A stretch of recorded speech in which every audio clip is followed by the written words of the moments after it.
We're back. Neil deGrasse Tyson here, your personal astrophysicist.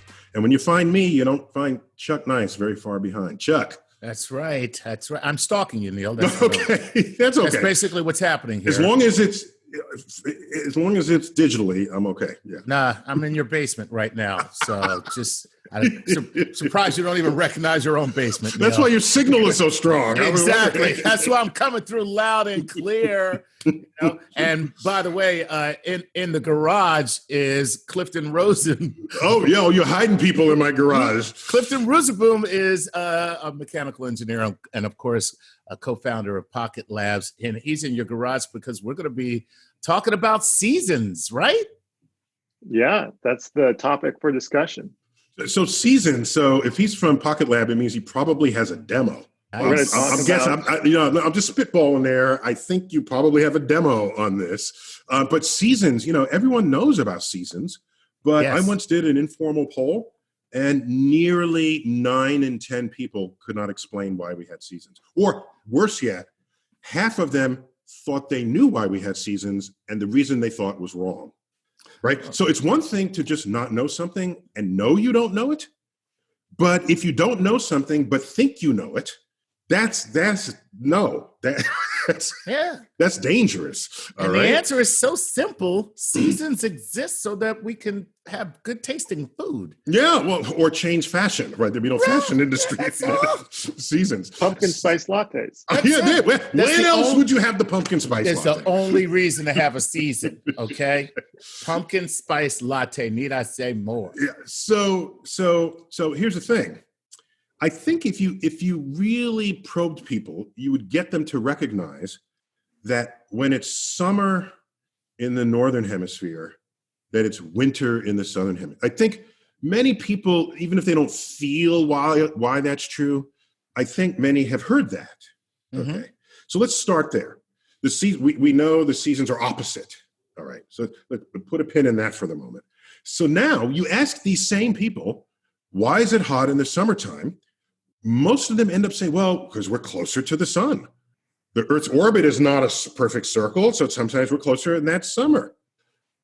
But wait, but think that through. If we're closer to the sun, and that's what's making it warm, at the same time we are in summertime, the other half of the world is in wintertime. If what you're saying is true, the whole world would experience summer at the same time, and we don't. So there's got to be some other explanation for it. And there is. And you know what it has to do with, Jack? I'm going to say nothing like Harry Potter. Nothing to do with spells and magic. Right. It's not magic. It's not spells. It's none of the above. It's because Earth's axis is tilted. Tilted. Like that. Am I tilting on the camera there? Is that the deal? Yeah, I have to stop me when I get to 23.5 degrees. Is that it? Right about there. Right about there. So Earth, now your bottom is in winter.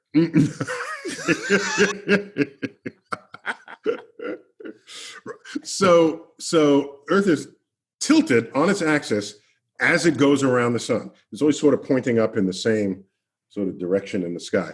So right. Here it is going around the sun tilted. And the sun is in the middle here, right? So there you go. And so it means for some part of the year, the northern hemisphere is tipped away from the sun. Right. And then you come around to the other part of the year, and that same northern hemisphere is tipped towards the sun. Nice. Right? So tipped away. Southern hemisphere is tipped towards it, but like upside down, right? They're not really upside down, but I say that just to annoy them. Yeah. So northern hemisphere tipped away, southern's tipped towards. You come around the other side, we're tipped toward, they're tipped away. So all that's happening here, you get this sunlight coming in, and if you face that sunlight directly, you're getting sort of maximum direct rays. Direct rays, you get red. But if you're tipped, then the rays are spread over more, the same amount of heating, the same number of rays are spread over more area of the Earth. So it's diluting, if I may use that word to talk about light. It's diluting the intensity of the light. Nice. So the first day of winter, we not only have short days, the intensity of the light is diminished for us in the northern hemisphere. And of course, it's increased when that angle is more direct to the sun's rays. Oh, by the way, when we're midway, exactly between, Right. then we're tipped sideways to the sun. We're not tipped towards it, and we're not tipped away. So you're going to get the middle seasons, which would be what? Oh, yeah. Nice. Those nice, wonderful, warm, just tepid, comfortable before. Well, then again, that's all changing. But that's spring It's and all fall. changing. That's all changing. But all that's changing. spring and fall. It's all changing. So you get your spring and fall. That's right. And in spring and fall, since we're sort of sideways to the sun, then there's sort of the heating is not so stark in either one hemisphere or the other when that happens. And so that's where you get these transitional seasons. So now, Clifton, can you show me that? Do you have the power? Do you have the equipment? Do you have the tools? Well, I have a model. Oh, okay. You don't have to be apologetic about it. and you can tell me how good my model is. Okay, go ahead. Here's my sun, and here's my Earth. How's my model doing so far? Yeah, so, all right. So the sun is actually bigger than the Earth, but your only point of having your sun in this example is as a source of light. So that's fine. We will ignore the fact that the sun is 1 million times larger than the actual Earth because you're only using your light bulb as a source of light for this experiment. And you don't have a light bulb that's bigger than your house.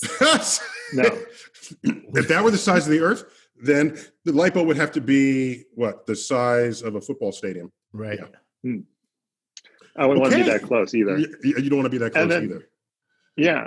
So here's my Earth, nice blow up globe here. And we're going to put a Pocket Lab here. Let's again, what's one of your Pocket Lab? It's a light sensor. Yes. Right. So, So this we would have be a like light the sensor. Earth's surface, wondering how much sunlight am I getting today? Yeah. Okay. Yeah. And let's put it in, like Kansas City. Are we cool with Kansas City? I like Kansas. Kansas is like the geometric middle of the United States, so we're good. Yeah. Okay. And then I'm going to turn on our sun, and I'm going to turn off, all those bright stars in the in your cave, in my basement. Yeah. Ooh, I like that. Oh, look at that. Yeah. All right. And Now then tell us a I'm scary gonna story. Tell us a scary story, please. Go ahead. All right. I'm going to turn on, I'm going to send you guys some data, and I'm going to share it with you You guys. can do that. Oh, there you go. Split screen. Very nice. Okay, so this is reading the intensity of the light in real time right now. Okay. Exactly. Mm-hmm. And what axis or what angle of tilt did you say we're at? 23.5 degrees, around there. Okay. So I'm just going to eyeball this. And then do we rotate around in a Well, so the two things going around. So you can rotate it sort of, if you're looking from the North Pole, Earth turns counterclockwise. But let's hold aside the fact that Earth is rotating for the moment and just keep that angle just the way it is and then move it. Are you tipped away from the sun right now? Yes. Now move it to the other side and you're tipped. Rotate yourself into view where you're tipped towards the sun and show me what happens to the intensity there. All right. I think this is like rubbing your belly and touching your nose or Oh, look at but something like that. All right, so now you're tipped towards us. Yes. Okay, so we should actually read the intensity. So let's be scientists here. Okay, so the northern hemisphere is tipped towards us. You're in Kansas City. You're tipped towards the light, and I'm getting somewhere around 500, 560. Yeah, around 500-ish. And our units are lux. Oh, lux. I like lux. Okay, so it's varying because he can't hold his hand steady. And still. Okay, it's a good thing Earth is doing the rotating and not you. Okay, so now bring that around to the other side, and then the Earth is tipped away. Okay, and let's see where it goes. Oh, look at that. Look at that, only about 200. Wow, we're only getting about 200 and it's rescaling, but yeah, it's about 200. About 200 lux. Yes. So you can see, wow, that's great. What a great little and experiment. that's just the tip. That's just the tip. Because this same sort of beam of light now spreads over a bigger angle on Earth, a bigger area on Earth than it would otherwise if it was directly face on. And so that changes how much heat each hemisphere gets from one season to the next. That's really cool. It's such a simple explanation. Yeah. So now I got one other thing. You ready? While you're there, okay. So put that in the Arctic. So why don't you put it in northern Greenland? Okay. Okay. All right. Gonna move my tape. Mm-hmm. There you Relocate go. my. Okay. So sensor. now tip it away from the Earth. And now put a sweater on it. Now put a sweater on. Put a sweater on it. So let's look at the intensity. Yeah. It's damn near zero. It's almost zero. Okay, so now rotate the Earth. Rotate, keep out on that axis. Yeah, stay there. Yeah, but just turn it and Just look turn at it. that. Oh, so look So at that. he's turning an entire day, and the intensity of sunlight is still near zero. Still near zero. He's in the Arctic. Oh my gosh. When the sun sets in the Arctic, it doesn't rise for 6 more months. Oh my gosh. Oh, yo, that's when you got to go to party then. No, Or if you need a good night's sleep, if you need a good night's sleep. You better get to the Arctic. So at Christmas time, Santa Claus, who lives on the North Pole, is in total darkness all the time. Right. Just making that clear. Okay. Yeah. So now, how about this? So now, keep you where you are, northern Greenland. Now go to the other side of our orbit, tip towards the sun. Okay. All right. Now the intensity just went up. And you went. Okay, from went zero? up by a lot compared to before, but nothing like when you were down here in Kansas City. Okay, so there you are, and you're tipped towards the sun. Now rotate. Now he's rotating. And he will go through a complete day, and the intensity stays up there between 100 and 150. Yes. Okay. And, yes. If only Clifton didn't have the steady hands of a surgeon, this might work a little better. But notice it's not down at zero. So Greenland is getting 24 hours of daylight, the Arctic. Right. So the Arctic Circle is the place where, right at the Arctic Circle, there's one day a year where the sun never rises in the winter or never sets in the summertime. And as you get closer and closer to the poles, it becomes 2 days, 3 days, 5 days. And on the poles, it's 6 full months of darkness and 6 full months of light. Wow. And all of this factors into the heat energy that Earth gets from the sun. And it drives convection, and it drives storms, and it drives evaporation. And all this creates the climate and the weather that gives us the 4 seasons that we've come to know and love. So now, at any time, have we seen any variation in the tilt of the Earth's axis? And you get a gold star for Chuck. Gold star. There you go. Okay. All right. I don't even know why I'm getting a gold star, to be honest. No, because I was just curious. You're thinking that gold star should only go to people who get the right answer. Oh, okay. But it should also go to people who ask the right questions. Oh, snap. Okay. That's what separates folks who are plugged in to what's going on and those who are drifting in the ether. Okay. Right on. So you should value inquiry no less than we value knowing an answer. That's just my personal educational philosophy. Fantastic. So it turns out, here's Earth. And I said, let me get my tip again. Tell me when to stop. Right there. Okay. So here I am at 23 and a half degrees. Right. And I'm rotating. Okay. There I am. So it turns out that because the moon and the sun are both tugging on me, Earth, there's a consequence to that. So even though I'm spinning at 23 and a half degrees, I'm also bobbing like this. Gotcha. Okay. Gotcha. I'm bobbing. So I'm not always at 23 and a half degrees. Sometimes I'm at 23, 22 and a half, 22 degrees. That's less. And I've been more. I've been down at 24 degrees. Gotcha. Okay. So those time scales are much longer, to thousands, tens of thousands, hundreds of thousands of years. Now watch what happens. If I'm a little less tipped, then the solar energy hitting the hemispheres is higher in the summertime. Right. If I'm more tipped, then the energy is less. So when you combine this with other factors, we have looked at the record of climate on Earth, and this is an important factor that drives the arrival and the disappearance of ice ages. Aha! Yep. Because this is happening on top of everything else that's going on every day and every year. So as ice ages are this slow change, we go into a snowball Earth and then you come out of it. Okay. So this bobbing, it's called a nutation is the word. Nutation? An N-U-T-A-T-I-O-N, nutation. That's a new vocabulary word. So it's bobbing up and down while it's spinning, while it's going around the sun. Right. Venus, Mars, Jupiter, are they also tilted on an axis? Okay, like so good. So Earth is? Venus has very little tilt. It's almost like perfectly straight up and down.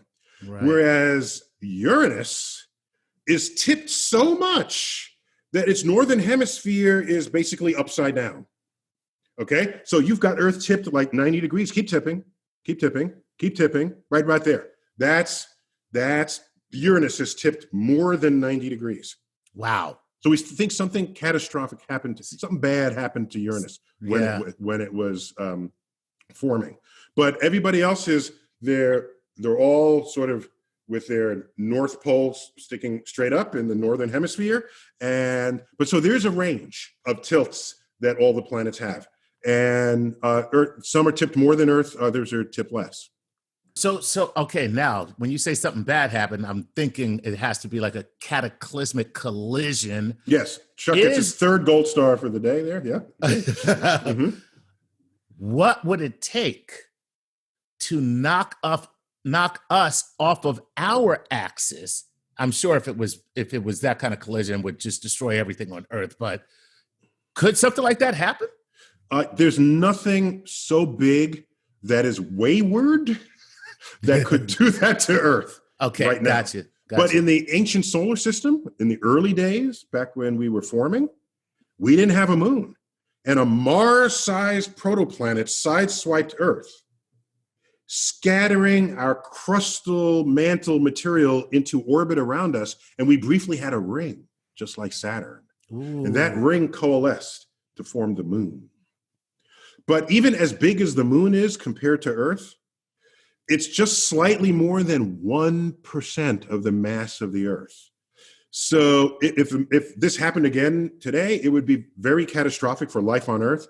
But Earth could easily just shake it off. Shake it off. Yeah, just shake it off. Gotcha. Yeah. Like Chuck, how much do you weigh? 190 pounds now. 190 pounds. So 1% of that is like 2 pounds. Right. So if someone threw 2 pounds of something at you, you'll feel it, but you're not gonna. I'm very delicate, Neil. I'm very delicate. Okay. Sorry. Clifton, if someone threw 2 pounds at you, how would you feel? Yeah, you throw something 2 pounds at me, I'm like, okay. All right, we got to call it quits there. Chuck, always good to have you. Always a pleasure. And Clifton, great to see you. Thank you, guys. This is a pleasure. We're on it. Neil deGrasse Tyson here, once again, bidding you to keep looking up.